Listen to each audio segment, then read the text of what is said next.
সুবহানাল্লাহ। চাচা বলো ভাইতে।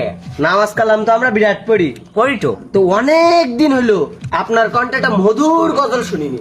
শুনবি তালি? হ্যাঁ চাচা। তুই বলে জানিস না বলো, ওই 90 দশকে ফার্স্ট ক্লাস ছিলাম। কি দেশ বিদেশে তো লোকেষ্ট আমার গজল গাওয়া নিচ্ছে। তাই? হ্যাঁ। তাহলে একটা গজল ধরো চাচা। আচ্ছা তাহলে গজল শুরু করতে বলো। শুরু করো। শুনছিস তো? একদিন মাটির ভিতরে হবে ঘর রে মন আমার, কেন বন্ধ দালা। মারহাবা মারহাবা। বক্সের আওয়াজ হচ্ছি না? আমি কি করে শুনবো? তুমি নাক দেখি বক্সের আওয়াজ শোনা যায় চাচা? আমি বলতেছি বক্সের আওয়াজ হচ্ছি। হ্যাঁ যে চাচা নেই। এই বাস নে, কেডা বাস নে।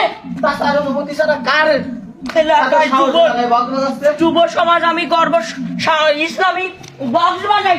দেখো নাই কোন মন্দির চলে একটা বক্স বাজাচ্ছি, ওদের বক্স হয়ে যাব। চলো। আমার এলাকায় যুব সমাজ নষ্ট। চল চাচা এইবারে এবার দে আই। ওই না চলো। তো বড়। এই আস্তে আস্তে।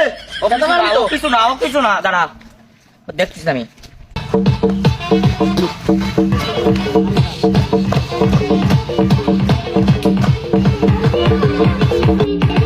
এই লাঠি আমার কাছে। দেখা যায়।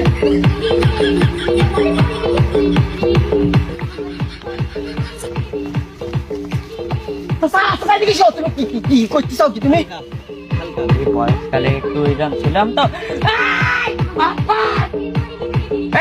কানে কথা দেখি না, এই গানক একটু পিছাট করে দিন।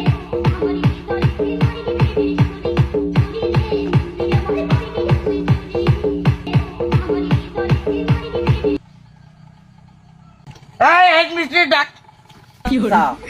হেড মিস্ত্রি হবে, ডাইকোরেটর হবে। ওরে ডাক। এই এখানে ডাইকোরেটর কে দিগাই?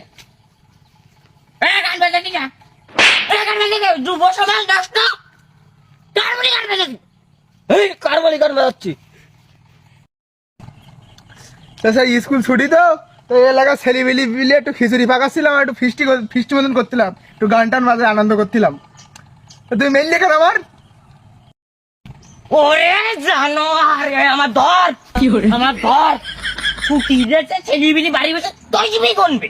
তসবি গুনবি? তসবি গুনবে। এখানে পিকনিক করতে, পিকনিক। দাদা তুমি এত হাজি সাজি চাও কেন?